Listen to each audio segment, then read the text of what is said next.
আমরা যারা দুনিয়াতে আল্লাহ তাআলা প্রেরণ করছে আমাদের মানুষকে, কেন প্রেরণ করছে? গুরুজন, আত্মীয় স্বজন, হুজুরদের কাছ থেকে আমরা শুনছি যে আল্লাহ তাআলা ইবাদত করার জন্য পাঠাইছে। তো এটা সত্য, আল্লাহ তাআলা ইবাদত করার জন্য পাঠাইছে। কিন্তু আল্লাহ কোরআনে কিন্তু একটা চমৎকার কথাও বলছে। আল্লাহ কোরআনে একটা চমৎকার কথা বলছে, যখন মানুষ দুনিয়াতে প্রেরণ করা হয় নাই, তখন আল্লাহ তাআলা মানুষ যখন সৃষ্টি করে ফেরেশতা, তখন আল্লাহ তাআলাকে জিজ্ঞেস করে যে আমরা ইবাদত করি, আপনার জিন জাতি ইবাদত করে, তারপরেও কেন আপনার মানুষ সৃষ্টি করা হলো যারা দুনিয়াতে ফিতনা ফাসাদ সৃষ্টি করবে? তখন আল্লাহ তাআলা কিন্তু বলছেন যে আমি মানুষদেরকে দুনিয়াতে প্রেরণ করব আমার প্রতিনিধিত্ব করার জন্য। এখন প্রতিনিধিত্ব জিনিসটা কি? দেখেন, আমাদের দেশে সবাই শিক্ষিত, সবাই জন্মগত শিক্ষিত তা না।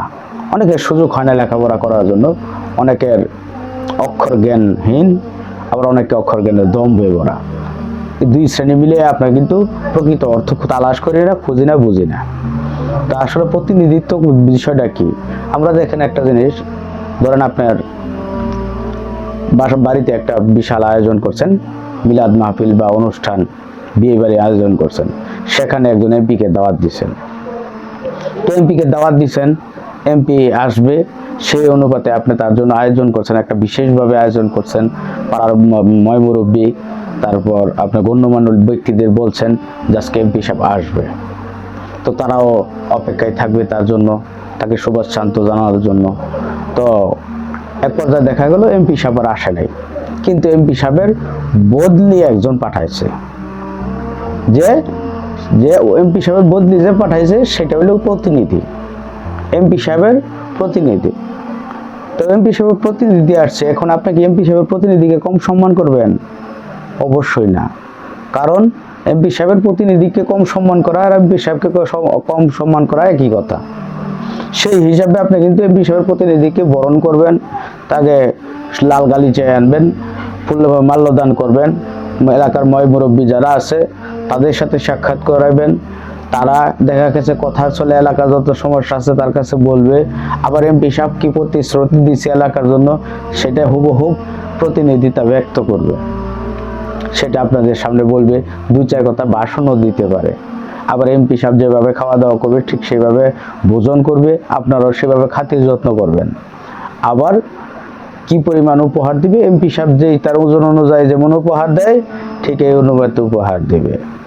তো এখন এই ঘটনাকে আমরা যদি আল্লাহর কথার সাথে মিলাই, যে আল্লাহ তাআলা দুনিয়াতে মানুষকে সৃষ্টি করেছেন প্রতিনিধি হিসাবে, আমরা একে অপরের সাথে প্রতিনিধিত্ব করব দুনিয়াতে। তো আল্লাহ আমাদেরকে পাঠাইছেন তার একাত্মবাদ ঘোষণা করার জন্য, তার মহিমান্বিত ঘোষণা করার জন্য। আপনি যেরূপ দয়ালু কাজ করেন, আল্লাহ এরকম দয়ালু বা এর চেয়ে বেশি দয়ালু। আল্লাহ এই প্রতিশ্রুতি দিছে আমাদের জন্য, আল্লাহ এই লাঘব আমাদের জন্য রাখছে যদি আমরা খারাপ কাজ করি।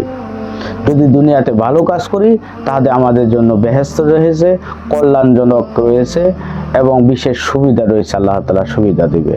তো এই যে আমরা কথাগুলো বলি, এটা আল্লাহর বলা কথা, আল্লাহর প্রতিনিধিত্ব করা। কার সাথে প্রতিনিধিত্ব করতেছি?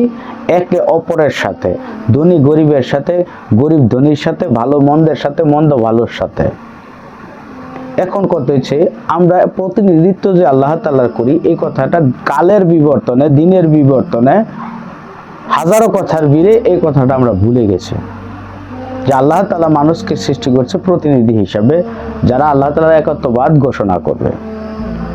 তো দেখেন, আবার এমপি সাহেব যে লোক পাঠাইলো, আবার এই কথা চলে গেলাম, লোক পাঠাইলো। এখন ওই লোক কিছুক্ষণ পর পর এমপি সাহেবের কাছে ফোন দিয়া এলাকার আপডেট, এই জায়গার পরিবেশের আপডেট, এই জায়গার মানুষের সংকটময় অবস্থা তার কাছে ফোনে জানায়। সেই অনুপাতে এমপি সাহেব আবার ডিরেকশন দেয়, ওই অনুপাতে আবার প্রতিনিধি ওই রকম কাজ করে কি না? ধরেন ডোনাল্ড ট্রাম্প বাংলাদেশে আসবে, তারপরে বাংলাদেশ সরকার, গভর্নমেন্ট, আপনার প্রশাসন সহ, আর্মি প্রশাসন সহ তার জন্য বিশাল আয়োজন করছে, কিন্তু ডোনাল্ড ট্রাম্প আসে নাই। আসছে কে? ডোনাল্ড ট্রাম্পের প্রতিনিধি। তাহলে প্রতিনিধিকে ঠিক যেই রকম ডোনাল্ড ট্রাম্পকে সম্মান করা উচিত সেভাবে সম্মান করছে। ঠিক ডোনাল্ড ট্রাম্প যে সমস্ত আশ্বাস যে সমস্ত প্রতিশ্রুতি, যে সমস্ত ডিল বাংলাদেশের সাথে করার কথা ছিল, ঠিক এই রকম ডিল করবে, এরকম প্রতিশ্রুতি দিবে। আবার আসার পরে যদি ওই রকম সম্মান না পায়, ওই রকম ডোনাল্ড ট্রাম্পের প্রতি ভক্তি শ্রদ্ধা না দেখে কিছু ডিল, কিছু চুক্তি বাতিলও হইতে পারে। আবার পুলিশ প্রশাসন তাকে কিন্তু আপনার বিশেষ সম্মানে কুচকাওয়াজ করাবে, তাকে সেলুট জানাবে, হ্যাঁ, ইংরাজি বাজনা দিয়া তাকে জাতীয় সঙ্গীত শোনাবে, বিভিন্ন আচার অনুষ্ঠান করাবে, সেও আচার অনুষ্ঠানে অ্যাটেন্ড করবে, যা ডোনাল্ড ট্রাম্প করার কথা ছিল। ডোনাল্ড ট্রাম্প যা আশ্বাস দেওয়ার কথা ছিল সেই আশ্বাস ঠিক সেটা দিবে। আবার দেশের পরিস্থিতি বুঝা ডোনাল্ড ট্রাম্পকে ফোনে পাট্টু পাই তাকে একটা বিবৃতি দিবে। তো ঠিক তেমনি দুনিয়াতে প্রতিনিধি করে হিসাবে আসছে মানুষ, আল্লাহ পাঠাইছেন। এখন পাঠানোর পর আল্লাহ তাআলা যে সালাতটা, নামাজটা দিছে মানুষকে, সেই মানুষ সালাতের মাধ্যমে নিজ রূপে নিরঞ্জন তার আল্লাহর সাথে সাক্ষাৎ করে, আল্লাহর সাথে কথোপকথন করে, তার আপ টু ডেট আল্লাহর কাছে দেয়। একটা সময় দুনিয়া থেকে আলাদা হইয়া 5 মিনিট 10 মিনিটের জন্য আমরা দুনিয়াবী সময় হিসেবে আল্লাহর সালাতে মগ্ন থাকি, তার একাত্মবাদের কথাগুলা সালাতের মাধ্যমে বলি। মেরাজ যাকে বলা হয়েছে, মুমিনের জন্য মেরাজ, নামাজ হচ্ছে মুমিনের জন্য মেরাজ স্বরূপ, সেই মেরাজের মাধ্যমে আল্লাহর সাথে সাক্ষাৎ করি। আবার মেরাজ শেষ দুনিয়াতে বিচরণ করি। তো আমার কথা খুব সংক্ষিপ্ত, মানুষ দুনিয়াতে আসছে আল্লাহর প্রতিনিধিত্ব করার জন্য, একে অপরের সাথে প্রতিনিধিত্ব করবে। আল্লাহ তাআলার যে সমস্ত হুঙ্কার পাপীদের জন্য দিয়েছে সেটা বলতে হবে।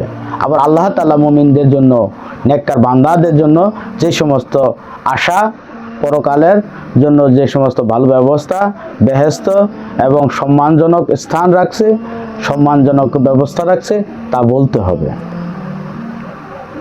তার গুণবাচক নাম যে 99টা নাম এবং আরো নাম আছে, সব নামের গুণ বলতে হবে তথা নিজেদের ভিতরে চর্চা করতে হবে। কেন? আপনি আল্লাহর প্রতিনিধি। এখন যদি ধরেন আমি আপনার কাছে 10টা টাকা চাই, খুব অসুবিধায় পড়ে চাইলাম, তাহলে আপনি আমাকে 10টা টাকা কোনো কারণ ছাড়াই দিলেন, এটা আমার জন্য কি করলেন? দয়া করলেন। একে অপরের প্রতি দয়া করে